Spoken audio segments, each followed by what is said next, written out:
Khalid bin Walid bersama Zubair bin Awam adalah sahabat Nabi Ridwanullah alaihim yang bisa memegang pedang dengan tangan kanan dan tangan kiri, dan mereka berdua bisa mengontrol kuda dengan kakinya. Kata Thabit, demi Allah aku mengambilnya untuk aku berikan kepadamu, engkaulah ahlinya. Saat itu keadaan bukan lagi saatnya berdiskusi, tapi harus segera ada yang bisa memimpin.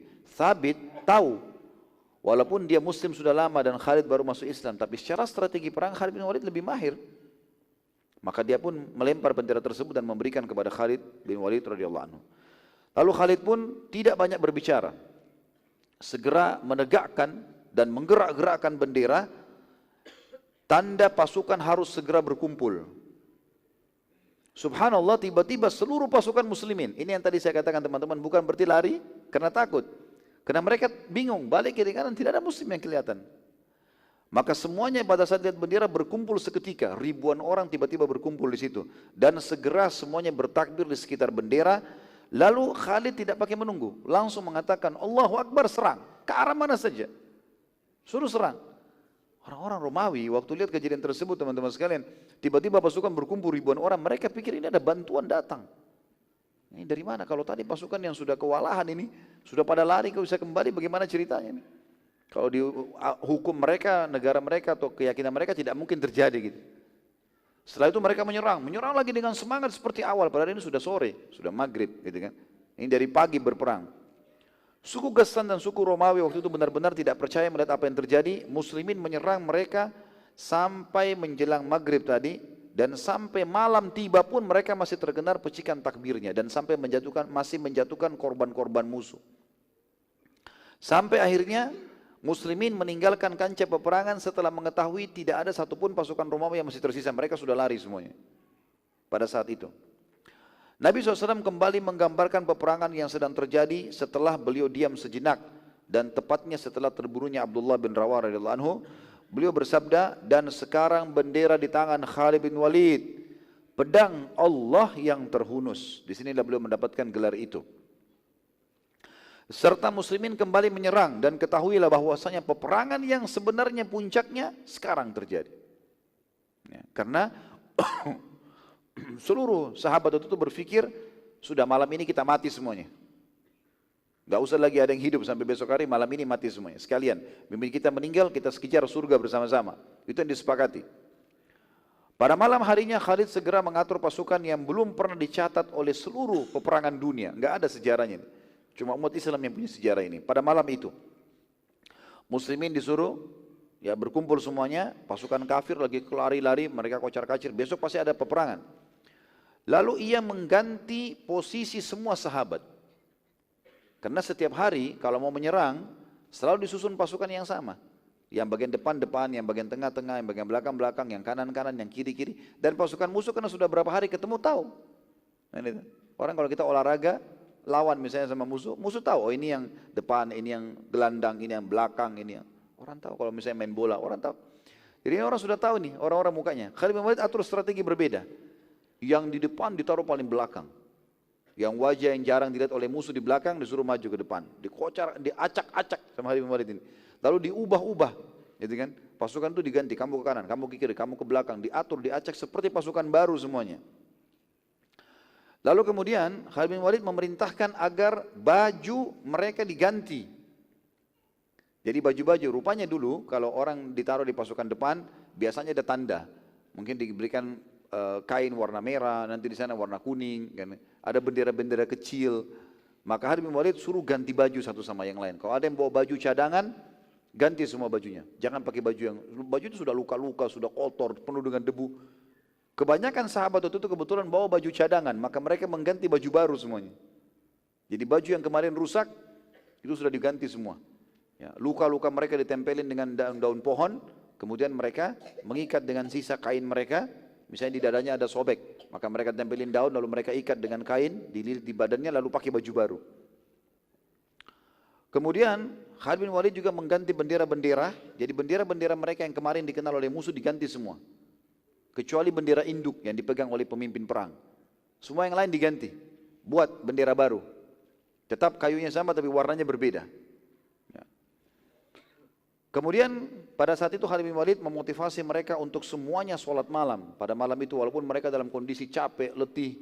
Setelah mengurus jenazah-jenazah para sahabat termasuk 3 pemimpin muslim tadi. Diurus semuanya, dimakamkan di situ semuanya. Setelah itu mereka sholat malam dan mereka pada malam itu hampir semua tidak istirahat. Dan motivasi Khalid bin Walid adalah beberapa teman-teman kita yang baru kita makamkan sudah di surga sekarang. Tinggal kita yang harus menyusul. Maka tidak ada kesempatan lagi untuk jangan berikan kesempatan lagi peluang ini hilang dari kita. Kalau perlu kita tidak pulang semuanya ke Madinah. Maka pada saat itu teman-teman sekalian, Khalid bin Walid mengatur strategi yang lain tambahan adalah Khalid juga mengutus 1000 orang yang terbagi menjadi 20 kelompok dan setiap kelompok berisikan 50 orang. Jadi kan jumlah pasukan muslimin kan 3000.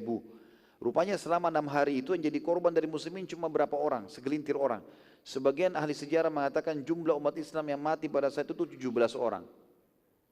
3 yang pemimpin ini, yang sisanya 14 orang dari sahabat. Bayangkan dari 3000 setelah membunuh sekian ribu orang musuh.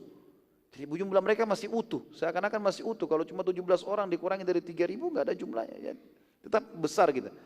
Khalid bin Walid atur strategi. 2000 orang yang sudah diganti-ganti bajunya semua ini, diganti benderanya, diatur strategi perang. Dan Khalid bin Walid cuma buat 2, kiri dan kanan. Tidak lagi depan, belakang, kiri kanan saja. Sehingga wajah mereka kelihatan semuanya dengan baju barunya, seakan-akan pasukan yang baru datang. Kemudian 1000 orang Khalid bin Walid suruh keluar dari kancah peperangan. Keluar. Lalu dibagi menjadi 20 kelompok. Satu kelompok isinya 20 orang. Dan Khalid bin Walid menyuruh mereka 1000 orang ini untuk pulang menuju ke arah Madinah.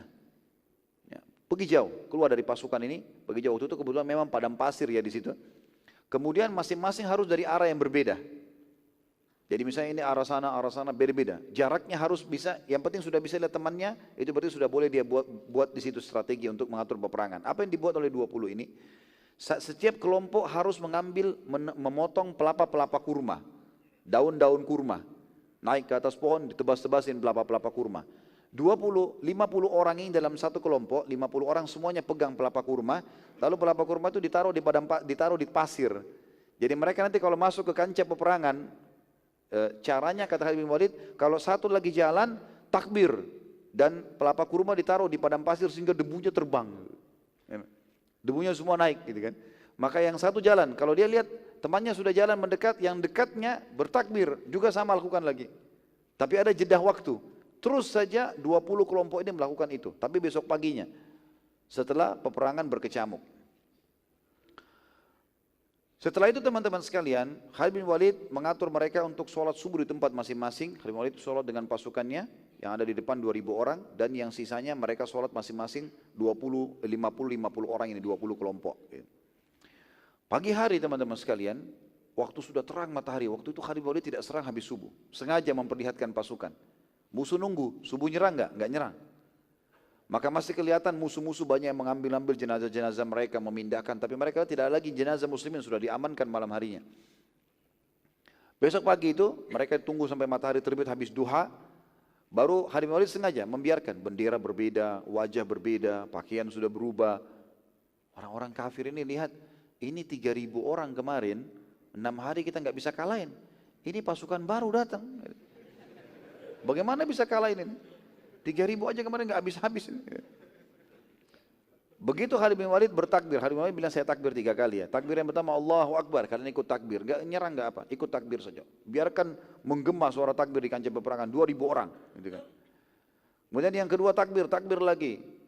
Yang ketiga kali takbir, Khalid bin Walid tidak menyerang. Biasanya sudah menyerang takbir ketiga. Ternyata isyarat adalah kalau sudah takbir yang ketiga, pasukan yang di belakang itu yang 20 kelompok tadi 50 orang itu masuk. Takbir, maka yang pertama sekali datang 50 orang ini, 50 orang semua pegang pelapa kurma, ya. Daun-daun, kalau kita kayak daun apa namanya? Kelapa, ya. Itu dipatahin satu utuh dipegang, kemudian diseretin di padang pasir, jadi debunya terbang. 50 orang ini datang, Allahu Akbar takbir. Musuh lihat dari jauh, tambah lagi. Bergabung di pasukan, gitu kan. Tapi kan karena debunya banyak, nggak ditahu berapa jumlahnya. Karena ini debu harus ditarik. Gitu. Selesai itu musuh lihat ini, depan mata, mereka lihat depan matanya. Takbir, begitu tiba di pasukan, instruksi Khalid bin Walid, yang kedua kalau lihat sudah sampai, dia lihat jangkau dengan mata mereka, tapi musuh nggak lihat.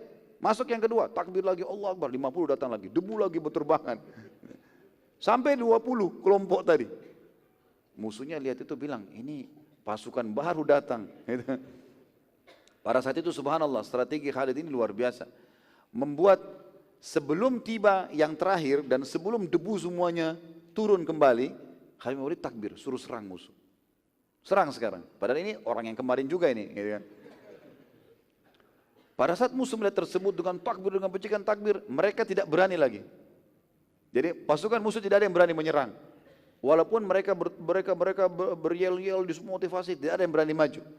Saat musuh ketakutan, Khalid bin Walid pun tidak menunggu kesempatan emas itu, ia menyuruh seluruh muslimin menyerang pada saat itu. Abu Rafi' radhiyallahu anhu menceritakan, demi Allah pada hari ke-7, hari Mu'tah itu terjadi peperangan yang belum pernah aku lihat sebelumnya juga sesudahnya sehebat itu. Aku melihat pasukan musuh berlarian dari kancah peperangan karena hebatnya serangan muslimin. Dan saking cepatnya serangan muslimin dan mereka diamnya pasukan musuh, sampai-sampai pada saat itu waktu mereka diserang, mereka tidak sempat bergerak. Jadi dibantai, diinjakin sama kuda segala macam, jatuh gitu kan. Pasukan muslimin walaupun sedikit namun mengharapkan mati syahid pada saat itu, sementara pasukan musuh jumlahnya besar tapi ketakutan dengan mati, itu akhirnya terkalahkan. Mereka kocar-kacir, lari semuanya. Ya. Dalam riwayat Bukhari dikatakan, Khalid radhiyallahu anhu berkata tentang dirinya, di Mu'tah telah patah dan rusak pedang di tanganku 9 buah. Antum pakai pisau aja nggak bisa patahin. Ya. Ini pedang 9 buah patah gimana tuh? Ya. Yang dipakai hantam ke musuh gitu kan. Sampai patah pedangnya, dia dihantam ke perisai, dihantam ke topi besinya musuh segala macam, ke kuda. Jadi akhirnya patah pedangnya, ganti pedang yang 9. Dan dikatakan juga dalam riwayat bahwasanya Khalid bin Walid meletakkan pedang tersebut 9-9-nya digantung di kudanya.